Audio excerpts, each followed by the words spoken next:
কিসের ভিত্তিতে আমাদেরকে ওবিসি এ থেকে ওবিসি বি তে পাঠানো হয়েছে আপনারা জানেন? সার্ভে হচ্ছে বলুন, যদি সার্ভে করে থাকে সেটা বলবেন, বলতে পারবেন কেউ? কেউ বলতে পারবে সার্ভে হয়েছে?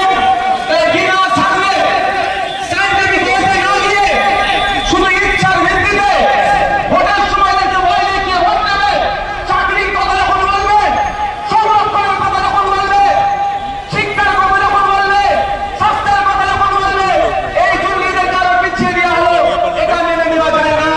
একদিকে কালিয়াচক থেকে ভোক্তা সমাজের মানুষ, অবৈধ সুরেরপুর থেকে পশুনি সমাজের মানুষ, মালদা থেকে, মুর্শিদাবাদ থেকে, সরষেবাজিয়া যারা আছে, আইন জনগোষ্ঠী সে ঐক্যবদ্ধ হন। চলমান দিনে কলকাতায় এই কমিশন ঘেরা হবে, ততক্ষণ না কমিশন জবাব দিতে পারছে, তারা মেনে রেখে দেবো, বার হতে দেবো না।